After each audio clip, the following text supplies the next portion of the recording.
I can see if you're right here next to me. Something's wrong, wasn't it fun? Is it now we're done? You get dressed, I'm like a mess, and you tell me to confess, and you tell me to confess. Oh, I don't know what to say, what to do, how to make you see. This is nothing in real life, it might just have been a bad dream. You can run, you can hide, but you can't put the blame on me. Because you're acting like a volcano, tending to be my savior. Nothing you do can save us, save us. Because you're acting like a volcano and make me feel outrageous. You keep teasing me, but you're nothing without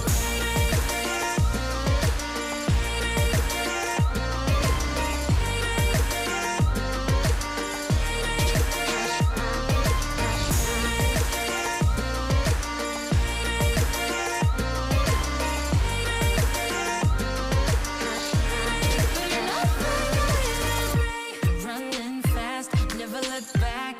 Now we're over, that's a fact. Phasing light, see it all bright. You were never right. Back to life, I apologize. Too soon to say I'm fine. Too soon to say I'm fine. Oh, I don't know what to say, what to do, how to make you see. This is nothing in real life, it might just have been a bad dream. You can run, you can hide, but you can't put the blame on me. Because you're acting like a volcano, tending to be my savior. Nothing you do can save us, save us. Because you're acting like a volcano and make me feel outrageous. You keep teasing me, but you're nothing without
일단은 엔비디아는 100달러를 지지를 했습니다. 지난번에 90달러 인근까지 하락을 했다가 현재 100달러를 돌파를 해서 장 마감 이후에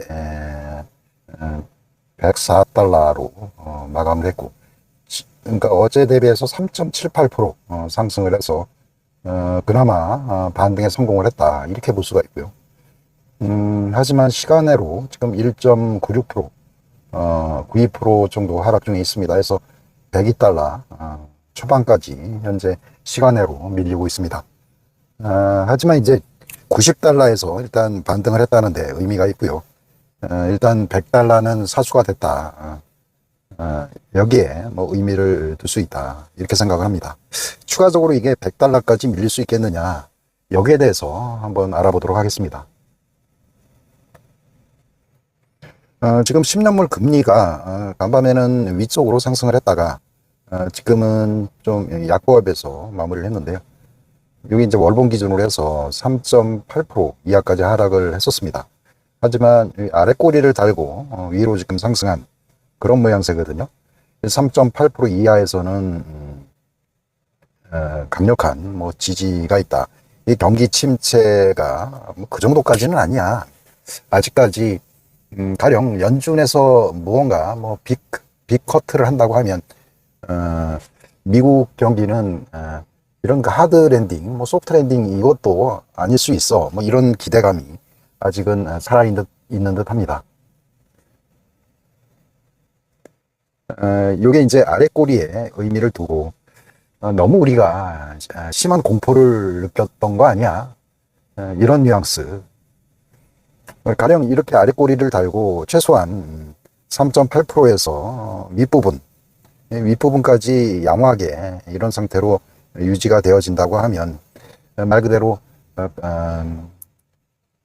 어떤 경기 침체가 없는 그러니까 대선 전까지는 최소한 경기 침체가 없는 그런 그 증시를 기대해 볼 수가 있다. 뭐 이런 기대감이 시장을 반등케 하는 그런 원동력이 됐던 것 같습니다. 근데 이게 이제 완벽하게 이게 3.8%를 지지할 수 있겠느냐. 요거는 좀 지켜봐야 될 것 같고요. 이건 달러엔 환율인데요. 여기 이제 마디 가격 140엔, 그 다음에 150엔, 지금 160엔 이렇게 돼 있어요. 지금 일단 140엔대에서는 이제 아래 꼬리를 단 뭐 이런 상황입니다.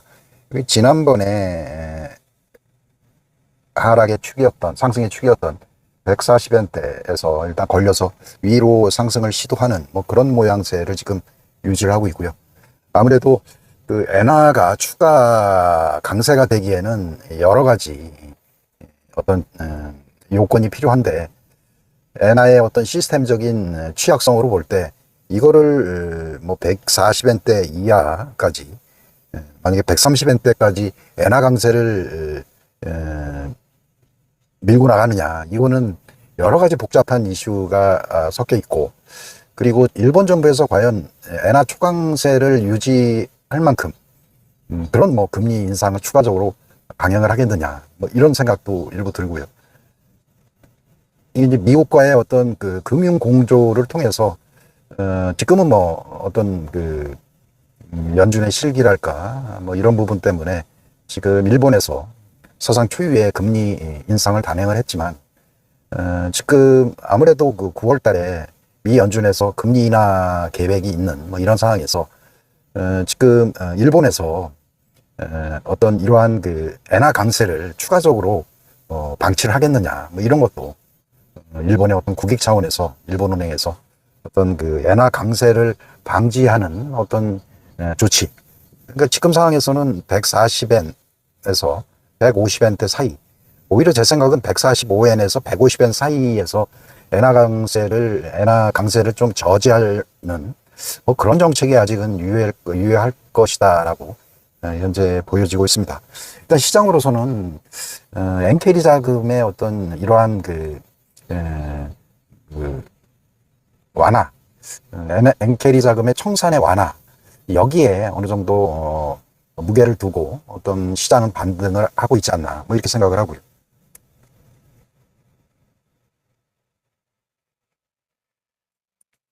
이게 이제 니케이 지수가 어제 10%대 뭐 급등을 했습니다. 이 의미는 뭐냐면 엔캐리 자금의 청산이 일부 뭐 의도적이건 중단이 됐다. 이거에 대한 단적인 표현이고요. 엔캐리 자금이 들어가면 일단 이게 이제 뭐 QT로 볼 수도 있고 일본의 이제 채권에 이제 집중될 수가 있거든요. 그런 경우에 이 주식 시장에 올랐다는 이야기는 뭐냐면 엔캐리 자금의 일본 주식 시장에도 영향을 끼칠 수 있는데, 이게 이제 그 주식 시장이 일본 니케이가 급등을 했다는 이야기는 뭐냐면, 엔케리 자금의 청산이 일부 중단됐다라고 이렇게 확인할 수가 있겠습니다. 또 한 가지 어떤 엔케리 자금의 어떤 일부 완화, 청산의 완화라는 증거가 일본 10년물 금리거든요. 금리가 지금 만약에 일본 채권에 대한 엔케리 자금의 청산은 채권에 대한 매수 형태로 나타날 수가 있기 때문에 지금 이 지점에서 제 생각에는 일본 정부에서 일종의 오히려 이런 채권 매수, 엔케리 자금이 진행이 됐다고 하면 이런 식으로 일본 장기 금리가 채권 매수가 되니 채권 가격이 오르고 채권 금리가 떨어지는 이런 형태로 진행됐을 겁니다. 여기에 이제 어떤 제동을 거는 그런 채권 매도의 행위, 그러니까 일본 엔화 강세를 방지하는 일종의 어떤 행위들을 지금 시행을 했다고 생각을 합니다. 그래서 일종의 이제 엔케리 자금에 대한 부작용, 엔케리 자금의 청산에 대한 부작용을 어떻게든 일본 정부에서도 막으려는 어떤 조치들이 현재 시행을 하고 있다 해서 이게 어떤 식으로든 한 방향으로 일본 정부에서도 엔케리 자금의 청산에 대한 그런 부분, 그리고 일본 정부가 금리 인상을 통해서 가뜩이나 부채가 많은 일본 정부가 금리 인상을 통한 엔케리 자금의 어떤 유입, 그리고 글로벌 시장의 어떤 상당한 불안 요인 제공, 이런 모든 부분에 대해서 어떤 식으로든 방어를 할 그런 조치들을 취하고 있다, 이런 생각이 일부 들어지고요. 요거는 이제 빅스 지수인데요. 지금도 이 지수가 지금 많이 이제 낮아져서 이게 한때는 40인근까지 갔습니다. 이 수준이 보면 코로나 때, 그다음에 그리스 재정위기 이때, 그다음에 금융위기 수준까지 지금 이렇게 일시적으로 이렇게 올라갔습니다. 이 상황을 이렇게 보면 이게 이제 시스템적으로 계속 변동성이 심한 이런 구간들이 있었고요. 일회성으로 단발적으로 이렇게 이루어지는 경우가 있었어요. 이런 식으로. 물론 이런 것들이 한 번에 끝나고 나중에 이제 크게 이렇게 움직인 어떤 신호라고도 이렇게 볼 수가 있는데, 그거는 상당한 기간 후에 발생할 수 있는 그런 상황이고요. 지금은 요때가 이제 2016년 요 전이고요. 요때는 이제 금리 발작에 의해서 일시적으로 이렇게 탁 올라갔다가 떨어진 그런 상황입니다. 이렇게 보면 요 즈음에 요런 급변동은 2018년 10월에서 12월까지 이때 가격 조정이 나스닥 100이 7,600에서 6,300까지 하락을 했었어요. 이때는 기간 조정이 한 3개월 정도 있었고 가격 조정이 한 15% 정도 이렇게 있었습니다.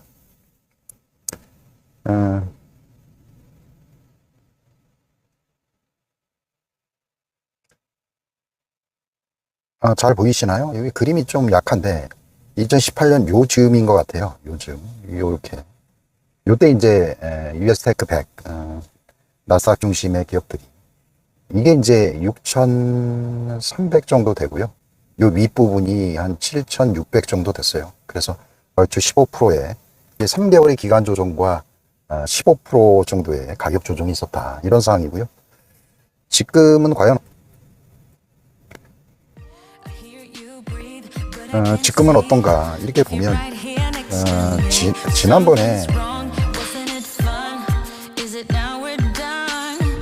지금 2만 1000 인근에서 지금 17,000선 초반까지 이렇게 하락을 했습니다. 17,300까지.